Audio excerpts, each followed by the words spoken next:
In today's video, I'm going to teach you how to set an ATR trailing stop loss in TradingView.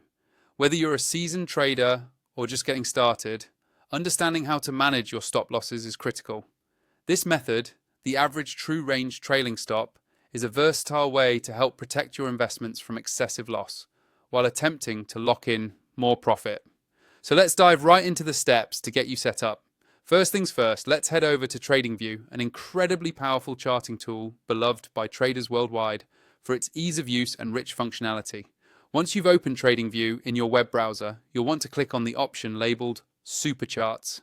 This is where you'll be doing most of your work. Super Charts is a feature in TradingView that allows you to see real-time charts with intricate detail, enabling more informed trading decisions. Now, once you're in Super Charts, your next move will be to find the Indicators button. This is where TradingView truly shines. Indicators on TradingView allow you to apply predefined technical analysis tools to your chart, and in this case, we're specifically interested in the ATR, or Average True Range, Trailing Stop Loss. So go ahead and click on that Indicators button. The Indicators menu will appear, and in it, you'll need to search for the ATR Trailing Stop Loss. Simply type ATR Trailing Stop Loss into the search bar. This tool is particularly useful for gauging market volatility and deciding stop levels, since it adapts itself according to the fluctuating market conditions.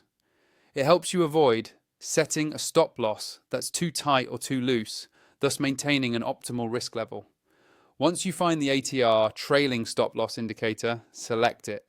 Doing so will automatically apply the ATR trailing stop loss to your current chart.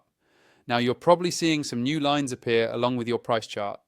But wait, don't jump into action just yet. You now have the opportunity to adjust the settings. Look for a settings icon, usually depicted as a small gear symbol, on the ATR trailing stop loss panel. Click on it, and you'll have the chance to customize parameters like the period of the ATR and the multiplier. Adjusting these settings lets you tailor the indicator's sensitivity to your particular trading style and the specific market conditions of the asset you're focusing on. For example, if you want the trailing stop to be tighter, you might reduce the multiplier slightly. Now, you should be able to see how changes in the ATR affect your trailing stop loss levels on the chart, giving you insightful information to guide your trading strategy. And there you have it. You've successfully set up an ATR trailing stop loss in TradingView. This tool will be invaluable in managing your risk and enhancing your trading strategy, offering you that crucial edge in a competitive market. Thank you for watching, and happy trading.